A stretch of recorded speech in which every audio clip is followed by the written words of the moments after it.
Hi, good afternoon. It's Graham Coath here, and I'm doing a Next Stand live interview this afternoon. I'm going to be talking to David from Live Beyond. But first, this.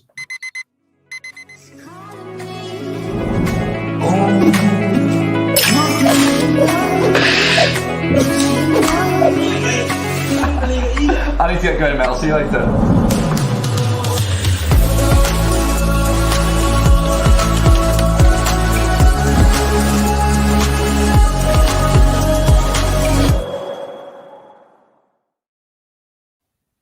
David, thanks so much for joining me this afternoon. Where are you coming from, sir? Myself. Yeah, where are you right this minute? I am in London, based in London here 10 years ago. So this is my home base. Yeah. But you don't spend all of your life in London. No. You like to travel. I do. Yeah. It's been one of my passions for since I can remember, and since I was able to do it on my own budget. But yes, it's one of the things that led to Live Beyond and whatnot. These days I'm not in London a lot, even with the pandemic, because my job allows me to travel, or requires me to travel, maybe the other. So yes, part-time here. Yeah, I'm looking at the posters on the wall behind you as well. And they are very much really part of your thinking as well, you know, rethinking how we work. And that's pretty much a lot of what, you know, Live Beyond is about. One of the things that I've seen, and you've probably seen in posts during this whole pandemic, is people talking about remote working, but not really talking about remote working. And I don't know about you, but that must be so frustrating, because, you know, when people talk about remote working and all they mean is that once a week you leave the office and you go home. That's not remote working. Yeah, I mean, it's a good point. And where to start? I think what we're seeing around the world is 5 to 10 year acceleration to something that was already going to happen. I mean, if you think about location independent work, was going to be driven not by the technology, because the technology has been there a while ago, but mainly by a change in mindset in the generations that are coming into the workplace. By 2025 to 2030, more than 75% of the global workforce are going to be millennials plus Gen Zs. And we come with a different set of needs, a different mindset. And when we started Live Beyond in 2018, that was the main driver for sort of forecasting that the world would go remote. Then the pandemic happened, and it forced us to go work elsewhere, mostly at home, right? I believe home office is part of remote work, but it's only a tiny bit. I mean, when you're working remotely, you can work from your home or from a cafe or a co-working space or wherever you want. Remotely, it's just basically out of office. What have I seen over the past months or so? Because the acceleration is positive and negative. Positive in the sense that it forced companies to survive.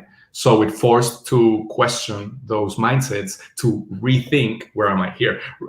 rethink those paradigms of you have to be in the office, you're not productive, teams don't collaborate, all of these paradigms that existed and that had us in the office.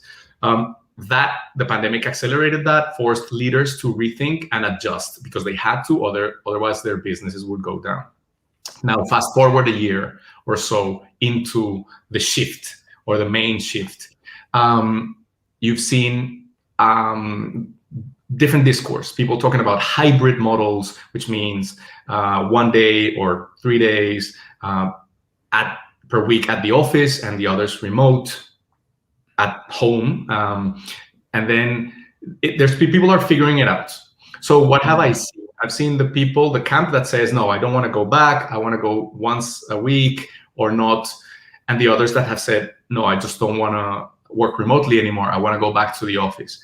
And then very sadly, this last camp is saying that because they believe that remote work is only home office, and it's not like that. They are burning out at home. Of course, they're lonely at home. The boundaries between work and life they disappear, and the whole remote work experience turns into a nightmare of home office and being locked down. That is not real remote work. So part of our job is trying to help people transition to location-independent work, be it hybrid, distributed, remote first, however you want to call it, but really not to demonize remote work as home office, which is sad because that's the negative bit. It's impacting mental health, relationships in families. When you're all the time in the same space, working, living, co-living, all of that is pretty tough. So yes, it's a very relevant conversation, because you have some companies that want to stick to remote work because it's a clear benefit to the bottom line, less costs, but are struggling with people's mental health, team collaboration, team leadership. It's a completely new thing. And that's what we need to tell the world, that this is not something that can be easily managed. I do wonder whether so much of the issue is that it's my generation. I'm a damn sight older than you are. I turned 50 this year, but I do wonder whether the problem is it's predominantly my generation and management within my generation who did come to work with a different set of values and different set of ideals, which was kind of passed down to us, that are trying to make sense of this and trying to form the language around this. Because back in the day, I went to university. I was told I'm going to university. I go to university. I get my degree, and then you get told, when you get out of university, the thing that you got to aim for is a good job, and good money, and a mortgage, and then you settle down, and then that's it. And I know, because I've got 5 kids, and the oldest one is at university. They don't think like that anymore. Mm-hmm. So you've touched upon many things there. I don't blame it on the generations. I don't think there's, this generation is responsible for this. It's just part of human nature. So 2 things there, of course. Our grandfathers and grandparents, there was war times, economic scarcities, things like that. We've been very lucky, our generations, to live in peaceful times. And I think that allows you to question more things. Like, what am I doing in the world? What is really success? Success for my parents and their parents was you get a good job, you get a good house, you get a happy family, and then you retire. And that was the way it was. So the economic boom or safety and security of non-war, global war, plus advances in technology has driven our generations and younger generations to think differently. So where this is the main shift, and that's why when we started Live Beyond, it's a very different shift. And there is resistance from the older generations, but that's human nature, which is getting out of your comfort zone. And if they've been doing what they have been doing for years, there is some sort of fear to change things, right? When you are also leading a corporation and just to completely make your mind shift, it's hard. So this resistance will happen. If I had to bet what's going to happen in the future, I'd say people go back to the office and then they miss the flexibility. So we're going to see, I would say, a second renaissance of location flexible work, driven again by the generations. So the good news is we are 5 to 10 years ahead. There is resistance, there will be resistance, and then it's companies like ours and others helping teams and leaders adapt, and then adapt their own business models and their nature of their work to some sort of hybrid model or remote model or distributed model, whatever it is. So just take us through a little bit. I mean, obviously we haven't got a huge amount of time, but take us through, how does a company like Live Beyond help that transition to happen? What are some of the key things that you help with? Sure. So the basic premise of our existence is that remote work is not getting a laptop and sitting in a cafe. and with a good Wi-Fi connection, and that's it. No, you need to level up a series of skills. As technology advances and automation, AI, machine learning, the algorithms take over our hard skills. We need to completely shift and get a new set of skills like creativity, empathy, critical thinking, decision making, more human skills that we lost because we were just focused on the doing all the time. So this is why we exist. It's to sort of retrain and educate the future worker, which is now, or the worker of the future of work, which is happening now, with the skill sets and the habits and the mindsets that they need to thrive in this new era. So we basically developed what we call the Live Beyond method. It's based on 3 pillars. One is productivity, so the ability to focus, to get things done, meaningful things done, one day at a time, is being lost over the past few years because of the bombardment of social media, distractions. That is a skill itself, the skill of focusing and really being non-distractible. So in that pillar, we teach our teams and our people that comes through us, our customers, how to use a set of habits, routines, hacks to be able to focus. So that's one, productivity. The other one is well-being. We really focus on health optimization. When you're being location flexible and the boundaries disappear, you need to be disciplined and have a set of life habits that allow you to perform better as a human. We call this whole thing holistic productivity. So it's part your mind, so mindfulness, fitness, nutrition, and also recovery, the ability to sleep better and really recover overnight. That all goes in the well-being pillar. And then also on what we call self-refinement, which is growing as a person and as a professional as well, which now is very intertwined. We don't talk about work-life balance. We talk about work-life integration. I mean, you integrating life in a healthy way, in a meaningful way. So all of this method turns and is expressed into the world in our trainings to individuals and teams. And the way we're doing it is through week-long or 2-week-long remote work gatherings or experiences around the world in beautiful destinations. So I just came back. I'm unfortunately quarantining here at home because I just came back from Italy. We had a remote team. It was 15 of us all together, and they had a week for team building, team bonding, strategizing, practicing mindfulness, sleeping better, eating good food, exercising, and doing our workshops internal and bring other experts. So that's what we do. That's how we're helping people to do it.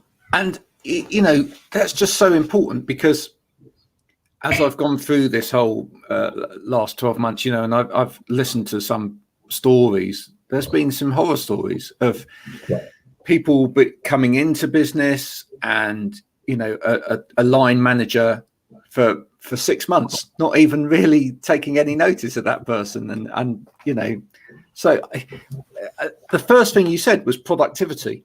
I mean, all of the things that you said there, if a business was looking at that, all of those things are things that will help a business to grow. Yes. And will help a business to grow exponentially if they need to grow at that rate. And yet, actually, we still have this kind of mentality towards old traditional hierarchies of management and, micromanagement, etc., and trying to control people. But actually, within what you're talking about as well, by creating discipline and habits within your workers for themselves and getting them to be much more self-aware and self-dependent as well, then actually you create a better workforce that will actually just perform for you without you needing to be there on top of them all of the time. Yeah, you just nailed it, because it's what's called it's the era of self-management. And for years, across generations, everybody has always wanted to have freedom and independence and be their own boss.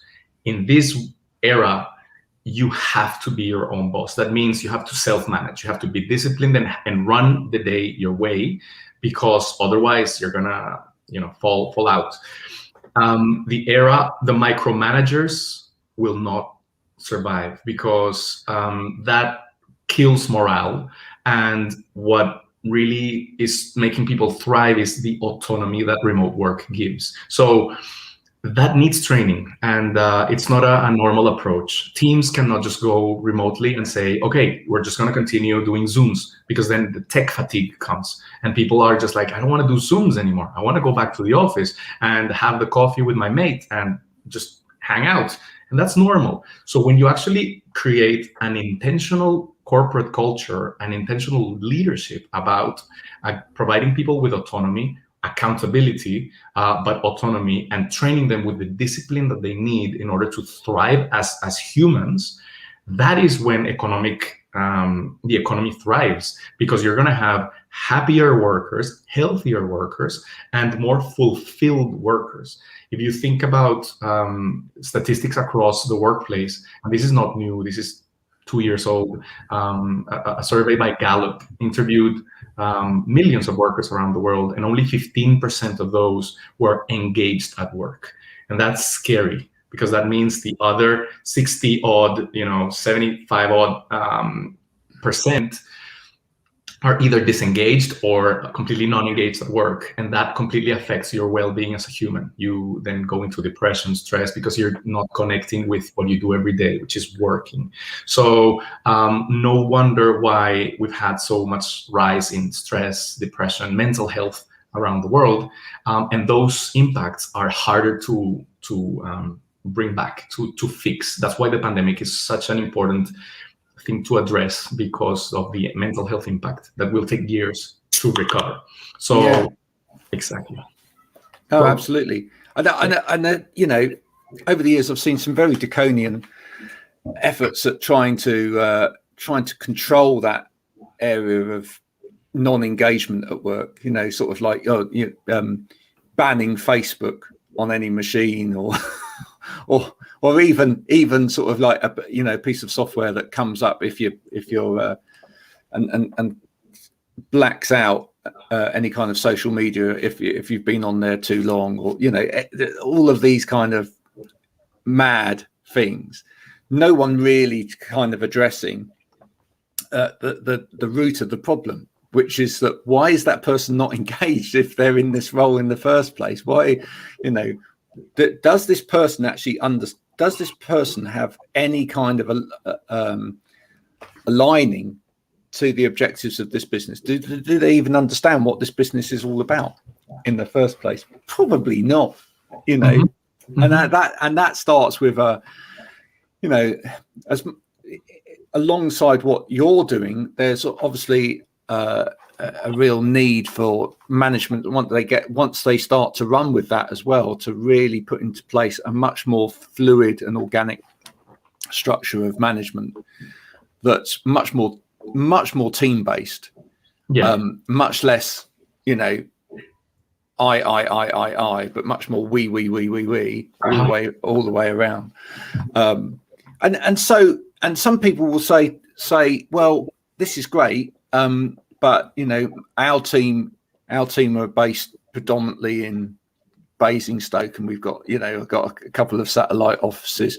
Is this really for us? But I would say probably it is, even if you've got this kind of structure, because I think with time, some of that traditional office structure will break down as well anyway. Yeah, if it's for any knowledge worker, there's work that cannot be done if it's not co-located or synchronous. Yep. So if we're talking about the knowledge work, I'd say it's for everyone, because everyone is a human and everyone deserves to have meaningful work and be fulfilled at work and be provided with the tools and the autonomy they need to actually focus and be engaged, at the same time thrive as a human, as a person, as a parent, as a friend, as a partner. So going a little bit back to those like disengaged workers, millions of them, that doesn't talk about the talent. There's super talented people in that same camp. That's why the people talk about the race for talent, the war on talent, because getting human talent is so hard. And why Google and Facebook and all of them thrived over these past years, part of it is because, they were money-making machines, but also they were attracting amazing talent by redesigning their offices, putting ping pong tables and bean bags, and completely trying to engage. First, as you said, some companies try to ban people and prohibit them to do stuff. Companies smart like these other ones said, okay, well, we're going to make the office a fun place to be, right? That is changing. Work 1.0 is gone. Now we're transitioning to work 2.0, and that is more of the smart companies will be like, okay, you have your autonomy. Where I think most people are still lacking is that they need autonomy. Comes with discipline and it comes with training. So doubling down on that training is what leaders really need to do. They're saving millions of dollars, if not more, on office space. Well, double down on the talent, train people, skill them up, bridge that skill gap that is widening as we speak. It's so necessary. So listen, if people want to get hold of you, do this, are interested, what's the first step for people? First step, reach out on any of our social medias. We are on LinkedIn as Live Beyond Limited. Our website is www.livebeyond.global. You can also reach out there if you wanted to have an assessment on how your team is performing and perhaps set up one of these remote teams. We're doing things in Europe, in Latin America, and very soon in Asia as well. So reach out if you want personally on LinkedIn. Feel free to reach out, and on Instagram as well. We're in most platforms. We recently also launched our own podcast, and we're bringing world-class experts on all of these topics that I just talked about, from the startup entrepreneurs to the Shark Tank investors, to the world leaders in spirituality, on well-being, on sleep. We're bringing all of this together because we don't believe in silver bullets. We believe in 1,000 lead bullets that really level you up. So in any of those platforms, you can reach out. Very happy to speak to any, decision maker in any team, be it the CEO, VP, head of HR, anyone that's struggling with this right now, having people burning out, leaving their companies, teams decimating because they don't know how to communicate remotely effectively, not being able to onboard your new remote workers. All of these things is what people call employee experience design. And we're focusing on remote employee experience design. It's designing an entire experience for the employee that starts from the onboarding all the way to the offboarding. That idea of, I'm going to be in this company for 30 years, it's not there anymore. People come for a mission, they complete, they move on. So you've heard it here first, folks. If you're onboarding a new member of staff, don't just give them a box of chocolates and a bottle of champagne. Nice as it may be, because that's very temporary. It's going to last 5 minutes, and it might generate a nice post on social media that gives you a little bit of glory for 5 minutes. But beyond that, it's really not going to help your staff or your business. If you want to onboard your staff properly, you've got to invest in them, and you've got to train those staff properly and your leaders properly in terms of how to do this new way of working. David, it's been fantastic talking to you today. If anybody watches this over the next 14 days, that it's on air and circulating around the social media hemisphere, and you want to know more, do just put something in the comments, and I'll make sure those comments get through to David, so that he can follow up and come back to you. But David, thanks for joining me today. Graham, thank you for the invite. I think it's a great thing. I love what you do at Next Stand. I'm actually, my laptop is sitting on a Next Stand right now. Well, you can tell because of the height. It's brilliant. It's compact, really. I mean, this is you didn't tell me to say this, but I will for the audience. Like, you should get one of these. I travel the world, and most people are like, "That's good because your ergonomics," and that's another different side of remote work. Thank you for that. I'm glad we chatted, and looking forward for the next one. Lovely. Thanks very much, David. Bye for now. Okay. Bye for now. Bye.